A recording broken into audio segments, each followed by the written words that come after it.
All right, welcome everyone. This session is Digital Accessibility 101. This session is auto-captioned. You may turn off captions on the live transcript link at the bottom of your screen by choosing Hide Subtitles. Please send any questions to us in the Q&A box. Now I will turn it over to Brad Held, who will begin the session. Good morning, everyone, and thank you so much for joining us here for this very important topic. Today, we'll be talking about Digital Accessibility 101, and the slides can be found in the chat link that was just provided. You can also type in the links to your URL. We'll go ahead and start the next slide. So we will do question and answers throughout this session. Please use the Zoom Q&A menu to submit your questions. And we will save time at the end to cover any questions that are there. But if you think of some, go ahead and put them in, but keep in mind we may not answer them towards the end. So what are we going to cover today? We're going to look at the introduction to our office. We're going to look at digital accessibility and the background of it. We'll talk about how digital accessibility applies to you, and then also how you can help. So a quick introduction, just to know who the presenters are. My name is Brad Held. I serve as the head for Digital Accessibility Office. And I got about 15 years in disability education and accessible technology. Also, we have joining us today, Sarah Arnold. She's a digital accessibility consultant with 5 years in user and accessibility experience here at UNC, and she's also a UNC graduate. We also have joining us Kat Moore, another digital accessibility consultant, who has 9 years of university and digital accessibility experience. And lastly, Chelsea Porter, our last digital accessibility consultant, has 13 years in instructional and digital media. So I want to give everyone what our mission is, and maybe that gives a little bit of a feel of where we're coming from. I'll just read it real quick. The University of North Carolina at Chapel Hill believes everyone deserves the opportunity to success and participate independently in a welcoming environment. We are committed to creating an inclusive digital experience. We enable the university community to deliver accessible digital content and resources with the knowledge that accessibility enhances usability for all y'all. So a little quick background about how digital accessibility, what it is. Next slide. So what we determined when we were working with digital accessibility for the first time on our campuses, we had a number of folks that were just new to the topic. And so we reached out to our stakeholders and really come up with a good definition of what digital accessibility is. And so what we determined was digital accessibility is a practice of ensuring that content, resources, and technology communicated electronically can be used regardless of someone's ability, disability, or assistive technology that they might use.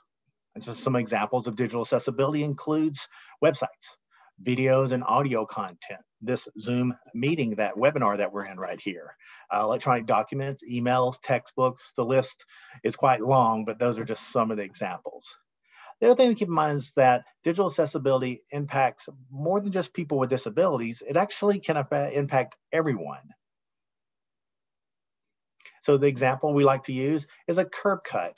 So as you know, these were created for people with disabilities. And just an extra little topic here is that this little raised dots there, I worked a lot with individuals that are blind and low vision, and those were actually added to help those individuals know where the incline is and when the sidewalks start, especially individuals that had guide dogs. So just wanted to throw that little extra bit in there, but we've all seen curb cuts. Next slide.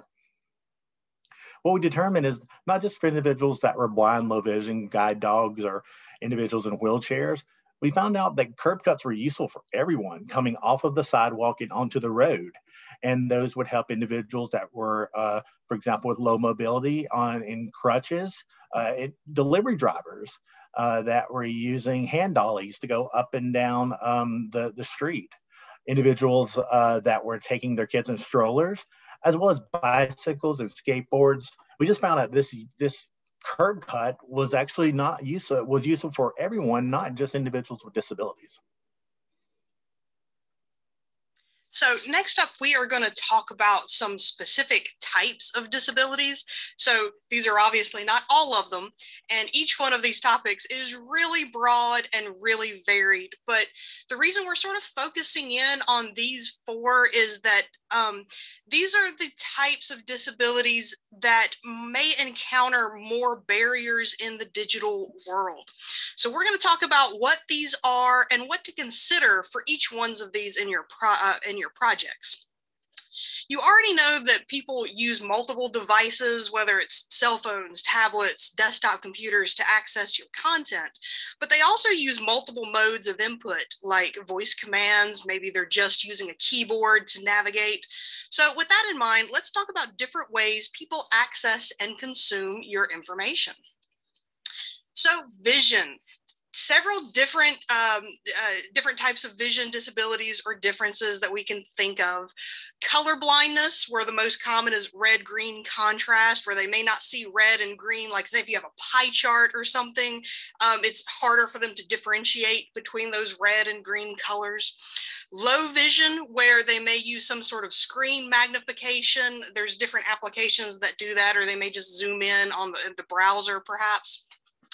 Or blindness, where a user may use a technology called screen readers, which is a assistive technology that actually reads the screen content out to them so that users can still get all of the content there on the screen. So some considerations to keep in mind with individuals with vision differences would be layout consistency, making sure that, say if it's a website, from one page to the next, the navigation stays in the same space. Chunks of content are laid out kind of similar, that sort of thing. So they get an expectation from one page to the next of what that layout's going to be. Using semantic markup like headings and lists to break out that content in easy to digest little chunks. Alternative text for images. So if someone is unable to see that image, the alternative text will be read out to them so they'll still understand the image.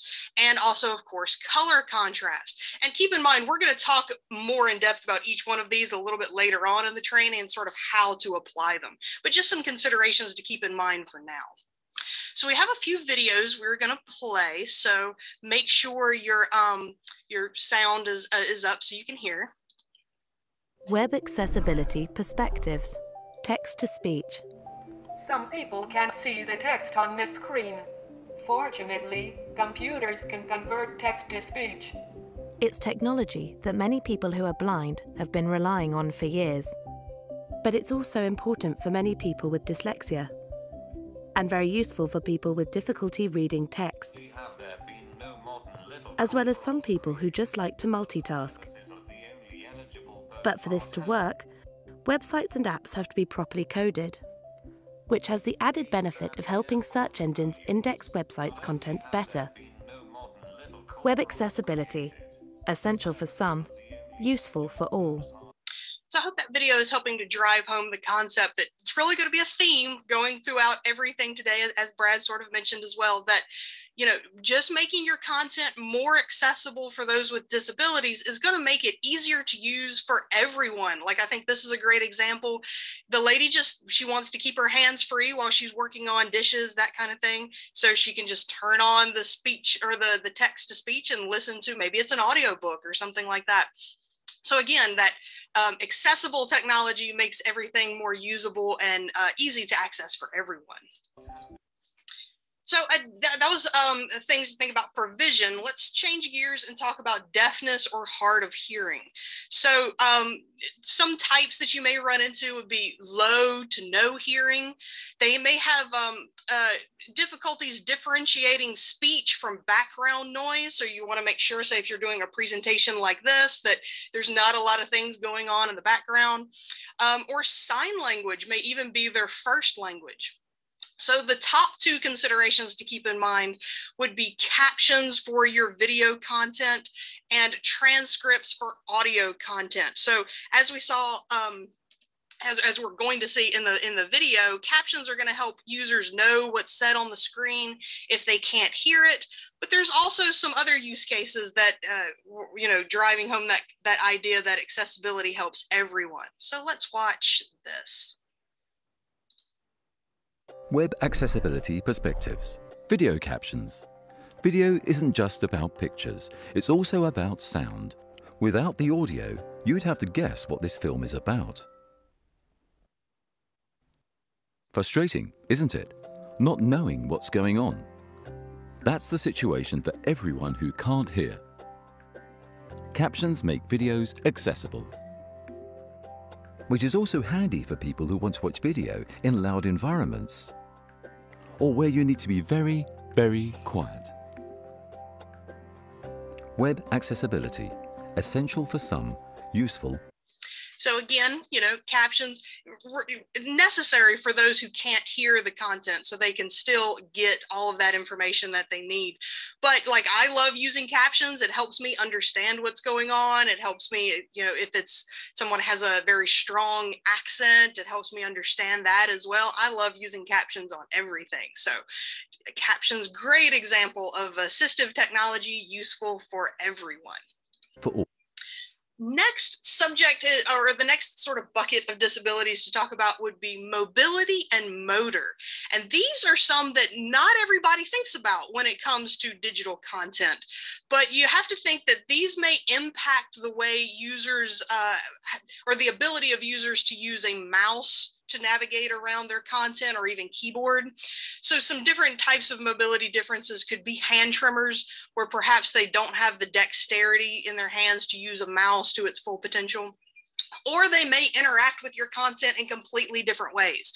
Pointing sticks could be used either with their hands, or I've seen people use them with their mouth. Well, they'll tap on the keyboard with, it's literally a stick. Or sip puff machines, which is this interesting technology. It's kind of like a straw that goes in the mouth, and just like sipping in and puffing out lets them interact with things on a website, whether it's clicking links, moving around, that kind of thing. Or voice commands, where they may have to speak out loud, and they have some sort of speech to text or speech recognition software that when they speak the commands, the software interacts with content for them. So some considerations to keep in mind for individuals with mobility and motor differences could be keyboard navigation, which is a big one. This is kind of a sort of a gold standard for this area, because that's going to hit on a lot of different individuals. For instance, users who are also blind will be navigating via keyboard only most of the time. So making sure all of the content on your site or in your document or any of that kind of thing is accessible via keyboard. Also, button input field size and spacing, make sure things are big enough and easy enough to see and interact with.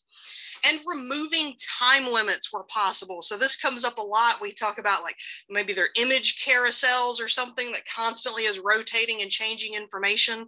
If someone is using, let's say, a keyboard only to navigate, there's a lot of button presses that they might have to click to get to that image carousel. And if it's already rotated over to the next screen, they may have missed it, and then they have to hit several more buttons to try to navigate backwards, and it can be really frustrating. Same thing comes up with forms. You don't want to have time limits on forms. Just make sure people have all the time they need to read, comprehend, and interact with your content. All right, one video here. Web accessibility perspectives. Large links, buttons, and controls. Trying to hit a small target requires lots of effort. Many websites and applications try to thread the needle. But on the web, we can make areas for clicking and tapping larger and easier to use, which is handy on mobile devices, especially when we might be moving around at the time, which is critical for people with reduced dexterity. Web accessibility, essential for some, useful for all. Visit. So this one, I think everybody has had this struggle before, especially if you have a cell phone and you're trying to click that button and you zoom in and you try to click and you zoom in some more and you still can't click. So again, useful for everyone. Make your links, your buttons, your controls easy to tap, easy to click with the mouse, nice, large, easy to read as well. W. All right, the last sort of disability section we're going to talk about is neurodiversity. And the range of differences here is vast, even more so than some of the other ones. And it's just different ways that each person's brain functions, different behavioral traits, and it's really just part of normal variation in people. It's what makes everybody a little unique.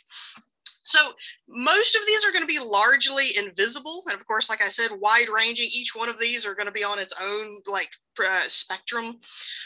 So it could be any level of speech and learning disabilities, dyslexia, seizures, epilepsy, attention deficit hyperactivity disorder or ADHD, autism, or a variety of psychological things like PTSD, depression, anxiety, etc. And some of these are also, and really all disabilities, something to keep in mind, can be things that come and go. A lot of these might be temporary disabilities that just come up. It could be you've broken your wrist, broken your hand, you can't use a mouse, or anxiety, stress. Some of those come and go with different individuals. So some considerations to keep in mind here. Again, removing time limits where possible. So this, of course, can help, if anyone has any sort of cognitive impairment or any of that kind of stuff, just gives everybody plenty of time to interact with the content. Or what if you're in the middle of filling out a form and your child needs you and you step away? It's frustrating to come back and you've been timed out. So again, helps a little bit of everyone. Layout consistency, we've spoken to that before, just making sure content is laid out in a similar fashion. And also using plain language, clear, concise, and understandable. Just make sure your content is easy to read for the broadest audience possible. All right, one last video here. Web accessibility perspectives. Understandable content. Instead of saying, to postulate a conceit more... I'm sorry, my Zoom window is in my way. There we go. Irksome than being addressed in sesquipedalian syntax is adamantine. It is better to say, being spoken to in unnecessarily long and complicated language is a pain. Yet many websites lack structuring, using headings, lists, and separation. Or they use overly complex language, jargon, and unexplained acronyms. It makes them difficult and unappealing to use for many people, including non-native speakers, and makes them unusable for people with cognitive and learning disabilities. Web accessibility. Essential for some, useful for all. I'm always happy that they get their chocolate cake there at the end. But I hope this drives home that idea of just making your content easy to navigate, easy to digest. Something I also like pointing out about this video, and this is true for all content, but you notice they started off on that one website that was hard for them to understand, really cumbersome to navigate through. So they left that website and essentially took their business, their web traffic elsewhere. So just keep in mind, you could be losing users coming to your site. If it's not user friendly, they're going to find how to get their information elsewhere. So keep that in mind. So we've talked about different disabilities and how that might interact, how people interact with digital content, but really everyone needs to be taken into consideration too. Again, driving home that thought that making your content more accessible makes it more friendly for everyone. And as I mentioned too, there's a range of temporary or multiple disabilities that individuals may have that will impact or change the way they access your content. So just a key point to take away is that digital accessibility helps everyone, big, small ways, but it does impact everyone. So a good example of that is this slide that we have here with a survey that was taken talking about why 75% of university students use captions. And I love this because if you notice, only 14% of the respondents said that they use captions because they have a difficulty hearing. Again, captions is an assistive technology. It's there to help those with disabilities. But look, people who need help focusing or retaining information, poor audio, if they're in a sound sensitive environment like the library and they're wanting to watch that content, difficult vocabulary, accents, everything. So just, again, keeping in mind, captions are an assistive technology that ends up helping everyone who accesses them.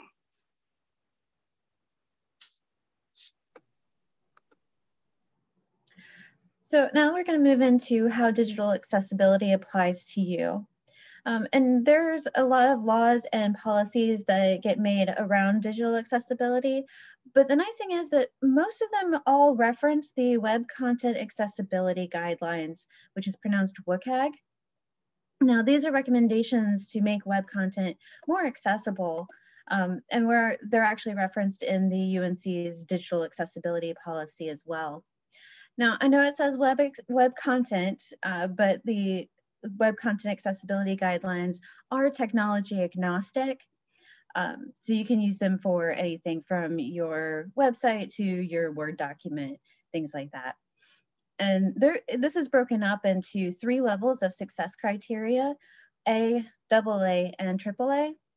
And most of the policies that are going around now are referencing the A and AA as the lower level, the lowest to achieve compliance. So the WCAG is broken up into principles as well, the POUR principles, and that's perceivable, where a user can identify content and interface elements. So an example would be like adding alternative text and adding captions to your videos. Operable is that the user can successfully use those controls and buttons and navigations and other interactive elements. So, using a descriptive link and headings would be helpful for this one.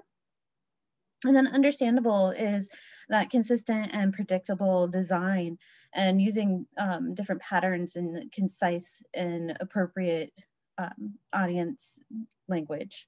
So writing in plain language is really helpful here. And then there's also robust, which is designing your content to fit the appropriate technologies. So making it sure that your website not only goes for laptops, but for mobile phones as well.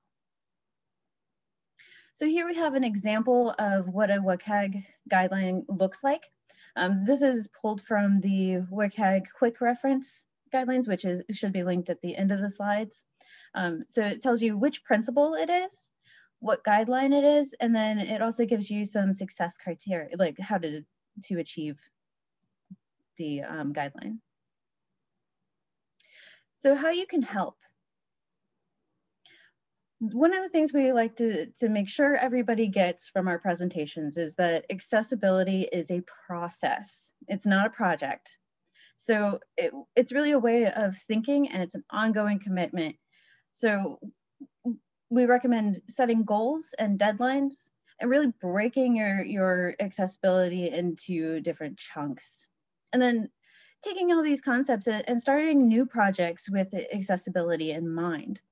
Because whenever you're going back and retrofitting, auditing, and fixing existing content and stuff, that takes a lot of time and can be difficult. So starting new projects with accessibility makes it easier in the long run. And then just keeping in mind that the end goal is really that usability for all of your users. So we also have our top 10 tips for just kind of where to get started for digital accessibility. And we're going to talk about these in just a second, but they're headings, consistent layout, keeping it text or text spacing, plain language, descriptive links, color contrast, alternative text, captioning, and then also using some built-in accessibility checkers. So our first one is headings. And these are really, they provide that navigation and consistency, and they provide identification for your different chunks of content.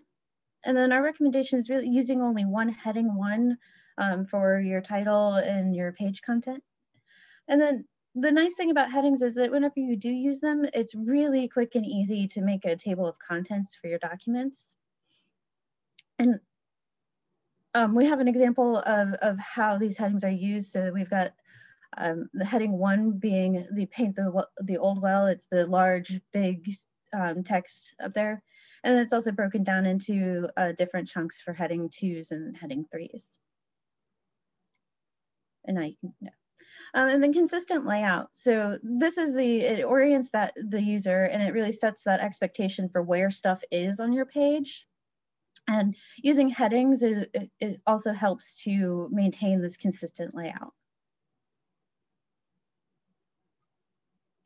And keeping it text. So the nice thing about text is that it is one of the most accessible formats. So using selectable text is great. And then using simple and easy to read fonts. What we don't want to see is we don't want pictures of text. I've got an example over here on the slide of a picture of text, and it's kind of zoomed in and it's pixelated and blurry, so it's really hard to read. And an example of that is like the old scanned PDFs that don't have optical character recognition on them. So they're basically pictures of text. You can't select it, you can't copy paste it, you can't do anything with it. And a lot of times it's got that pixelization, so it's more difficult to read. So we have a couple of examples of accessible fonts.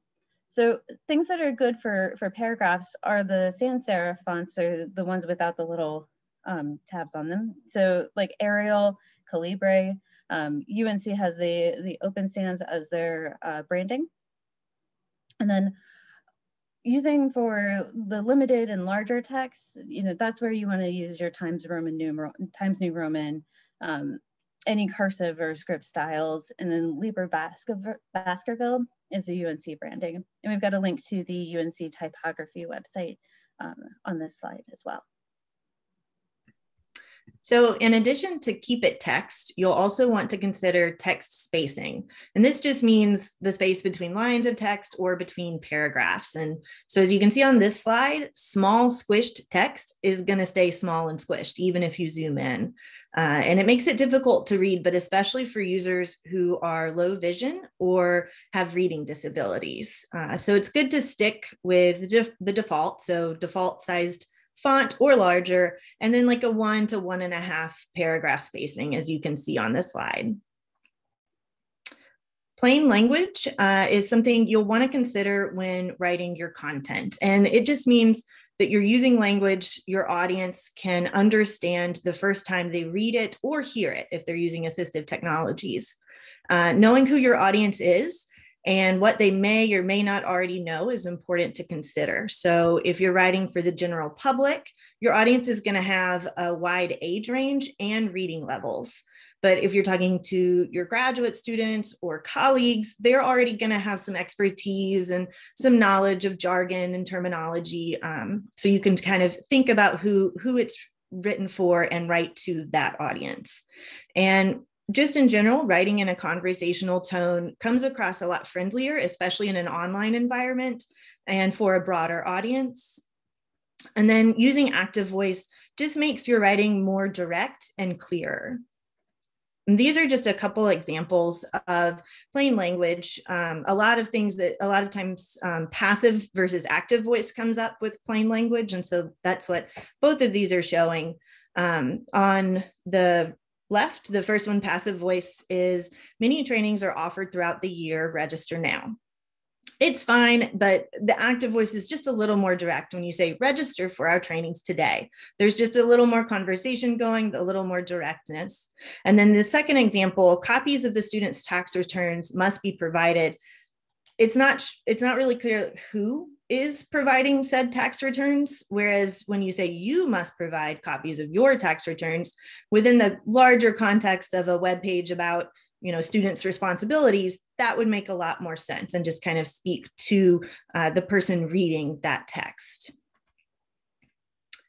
For descriptive links, these just make content easier to read and understand as well. When you create a link, I recommend reading it by itself to see if it makes sense out of context. So links like read more, click here, and sort of other vague text, it's not going to make sense to users, especially if they can't see the screen. So users who are using screen readers will oftentimes just navigate by links. And so they're going to hear the list of links read out loud, and hearing read more, read more, read more starts to have no meaning because they have no idea what they want to read more about or click here for, that kind of thing. And then as you can see from the examples, when you write with a descriptive link like link purpose guidelines, that's a lot easier to slot into a sentence and to kind of use other best practices like plain language with, versus something like https://www.w3.org. And that's just difficult to read, difficult to write with, and even speak in some cases. And then the other example, learn about our borrowing policies. It's clear that link is going to take me to something about borrowing policies rather than see more information about our borrowing policies. If someone's using assistive technology, they may only get that more information part of that sentence and then not know where they're going or what they're going to get more information about. One thing to consider about links, I know a lot of things nowadays are online, digital, but we may still occasionally need to print things, or eventually, once we're all back in the office, we may have documents that we're printing. So consider the purpose of your document. If you are expecting people to print it, or you plan to print it, the URL, the full one, might be more appropriate since we can't click paper yet. And there's different ways to do this. You could put it into the content. You could do a references list at the end with the URLs, but do kind of keep that in mind with the descriptive links. For color contrast, you'll want to pay attention to the text and background and the contrast of the colors you're using. And it doesn't mean you have to stick to just black and white, but it does mean don't do highlighter yellow text on a white background. Good color contrast just makes things easier to read. You want to kind of keep people who are colorblind in mind, but then it's also going to help folks in poor lighting situations, like if they're out in the sun and there's a glare on their device, or you're never really sure how certain colors are going to appear on different computer screens and devices, or even a projector. And just from this slide, if you're having trouble reading the last bullet point, you're not alone. Those last two bullet points say the same thing. They both say, how is the contrast? But the first one, that's a blue, lighter blue, but it has enough contrast against the white background, it's visible, versus the super duper light gray that I believe some folks can't even see, depending on different situations. But it's good to kind of keep in mind what your contrast is looking like. And there are tools available to check this. We've got them, a couple of them listed at the end of today's presentation. Alternative text, or alt text, is the text equivalent of an image. And images can add visual interest to a page and be really great teaching tools as well. But if you're using images, graphs, charts, infographics, any other kind of visual, make sure to write alternative text for each one. And we just have a few do's and don'ts. First, you want to be accurate and concise, meaning focus on sort of that core learning purpose or objective of the image, and then keep it short. So keep it to about 140 to 160 characters. Think kind of older style tweets, but do keep it short and sweet so people don't have to listen to paragraph upon paragraph of text. For don'ts, you don't want to be redundant. And this means if you have a caption for your image, or you've already described your image on the slide, there's no need to repeat that information in the alternative text. Instead, you could just reference the caption or reference the description within the alternative text. So folks don't have to hear it multiple times if they're using a screen reader or other assistive technology. And then the same kind of situation, you don't have to include words like image of, photo of. If someone's using a screen reader, it's going to tell them that it's a picture or an image before it reads the alternative text. And it's also best to avoid text within an image. It's not always possible, we know, but try not to use images with text. If you do, just make sure that the text that's in the image is included as the alternative text verbatim. That way, everyone gets the same information that's presented. And logos are an exception, so I'm sure we've all seen like the University of North Carolina at Chapel Hill logo that has text in it. Those are an exception to the rule.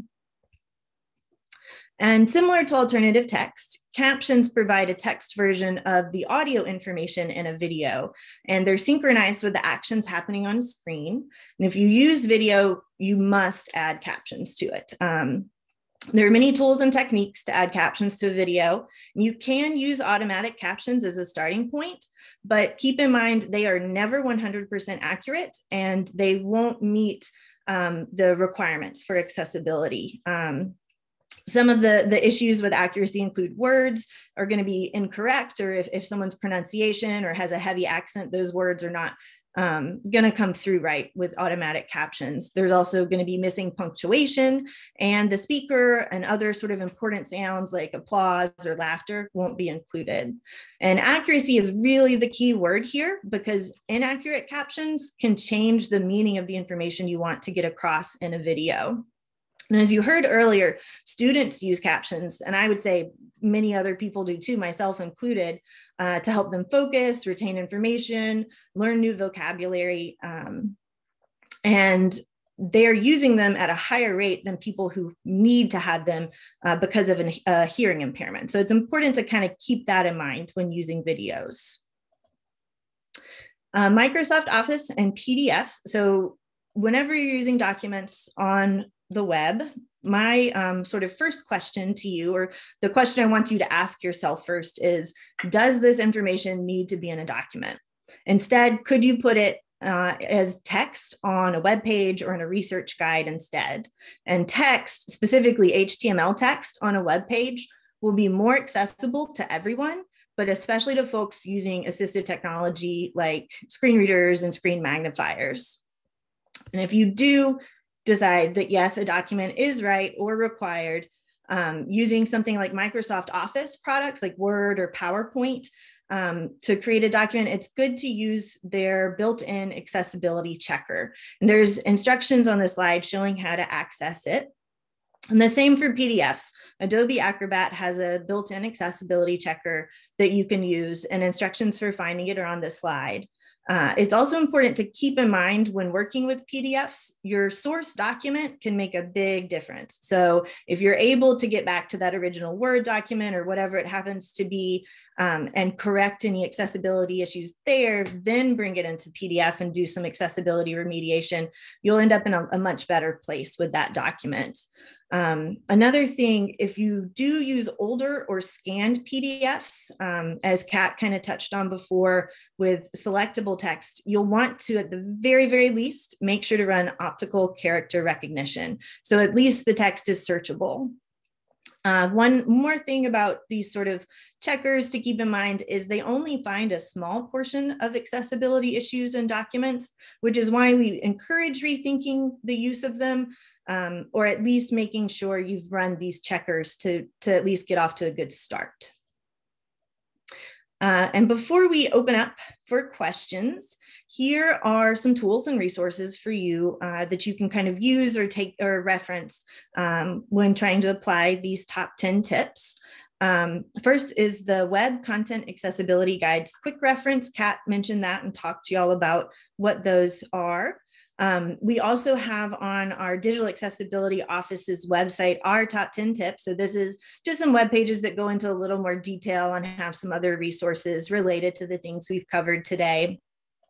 For plain language, I mentioned there's a lot of examples and tools and things like that. So plainlanguage.gov is a really great place to go and see even more examples of passive versus active voice and other sorts of examples that are good. And Hemingway app is something you can actually copy and paste your content into and see when you've used maybe a complicated sentence or written a complicated sentence or used passive voice and kind of figure out how to correct it to active voice. And then the color contrast checkers that I mentioned as well. WebAIM is just a browser-based tool, and then the color contrast analyzer is available from the Paciello group. You can download, and I recommend that one if you're doing a lot with like documents and flyers or event flyers, things like that, because it's a good one for those sorts of things. And thanks. We will take some questions now and try to answer what you've got. Make sure to put them in the Q&A for Zoom. Okay, first question. What's your opinion on captions that are auto-generated? Is it a good idea to have a disclaimer, e.g. these captions are auto-generated and may contain errors? I'll be happy to start tackling this question. Obviously, the digital accessibility consultants want to answer or add to it, that's fine too. Really, we shy away from auto-generated captions when it comes to pre-recorded or what you might call post-recorded content. I know in this day and age, with us being inside of Zoom, Facebook Live, YouTube Live, all these opportunities for us to communicate, those might be all right with auto-generated, just because that's the same thing you're going to see on the TV, for example, with the FCC monitors and regulates. And so there isn't direct guidance on live content. It's just we want to make sure that you make sure it's available to someone who needs it as an accommodation as professional captions. And so what you might have seen with Zoom, they are auto caption, and it's good to let you, when you're doing an event, for example, to let your audience know that there is auto captions available.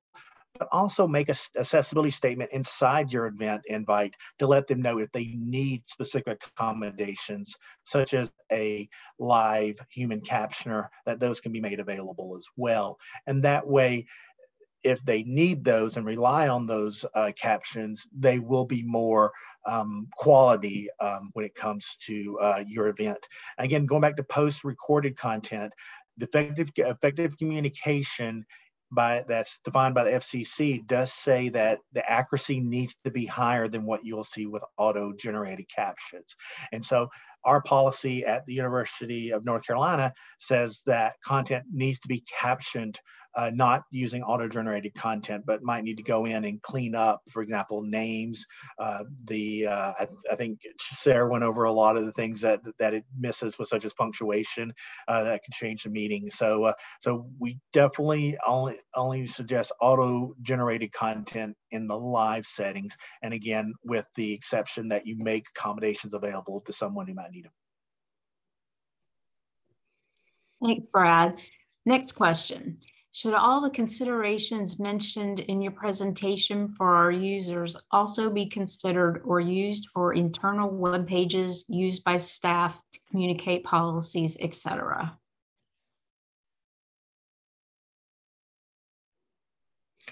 I can go ahead and take this one, but that's a yes. So part of making sure that content is accessible needs to be not just for a front-facing audience, but also for your internal audience as well. You might have someone you work with that relies on this. And again, we go back to usability. It makes your it makes your internal websites more accessible. I know I received a personal email just recently, and someone had taken a picture of the Evite and sent it to me in an email, and I'm like trying to copy and paste it and send it over to my calendar, and I can't do it. And that was an internal email. So yes, our policies do protect, just because the laws protect both employees as well as the patrons that we serve, such as students or the community. Okay, thank you. This next question, I'm not sure if this is directed for the conference organizers or for you, but what caption generator are you using? I can answer this, I think. I have enough experience with Zoom and their sort of success management, and they have historically used Otter AI as their favorite or preferred captioning generator, I guess you would call it. Their automatic speech recognition engine, is ASR, is the official term of it, and they've used Otter AI for their cloud recording. And it's been speculated. I don't know with 100% certainty, but I'm pretty sure they're using Otter AI for these live captions as well. Right. I want to allow a couple minutes for more questions to come in, but in the meantime, I was wondering if you could tell us a little bit more about the training that you offer and what it would cover beyond the session that we just experienced. I'll take that one. So this was a sort of a truncated version of what we consider a digital accessibility awareness training. It's normally about an hour and a half, and we have a few more like polls and participatory type things in it. But we have 7 trainings currently, and we're constantly talking about adding more. So this one just being an overview of digital accessibility, what it is, why it's important, some little things that you can do to help. We also have one called Web Accessibility Basics, which really focuses more on website content and how to make that as accessible as we can. We have one for captioning. So we've talked a lot about captioning today already, but we do have an entire training about captioning that talks about how captions are different than subtitles, what all needs to be required in your captions. And that includes a little workshop with YouTube where we actually go in and create our captions and work through that. We have a training on social media, something a lot of people don't think about, but social media is digital content. So everything you post on social media needs to be as accessible as possible as well. We have a two-part training on document remediation. The first part focuses in on Microsoft Word and PowerPoint, and the second training focuses in on PDFs. And we have a training on procurement. It's a little more UNC focused, but it's broad, talking about if you're going to purchase a piece of technology, what to look for, some red flags and best practices on how to shop for good, accessible digital technology, that kind of thing. Did I miss any or did I get them all? Good. Okay, I think I got them all. All right, thanks, Chelsea. We'll wait another minute or two to see if there are other questions that come in. And yeah. While we're waiting for questions, I just wanted to say something to the audience. A lot of times this work is looked at in the diversity field, and that's how we want to make sure that people understand that this is all about including everyone, making sure that everyone has the same access as everyone. And I know from a physical world, or at least in a physical environment, our society has done a wonderful job of making sure that individuals with disabilities do feel included. I don't think that they're particularly trying to exclude people in the digital world. I just think some of us are not as familiar with some of the barriers that we're putting in front of individuals with disabilities. And so we really, really encourage you, if you found this to be helpful, to share this information with a coworker, with a friend, just so that they can be mindful. Because we talked about like social media. I mean, people are posting and communicating digitally more and more these days, such as what we're doing here with Zoom. And then, you know, if you are part of UNC, please keep in mind we're always available for consulting. A lot of the questions we help individuals with is just things they don't know that they even had questions about. And so we want to be a resource for them. If you're at another institution, you want to reach out to us. We do like to support and help the North Carolina community. So please keep in mind that we're always want to be a resource for that as well. And this is Donna. I just want to put a plug in for the session that is coming up at 11:30 for accessibility audit through remote user testing. We as librarians purchase access to digital material for our patrons. And one of the issues is that we don't have control over that. And what can we do to make sure that the vendors have digitally accessible resources? And they'll be talking about an initiative here at UNC to do that.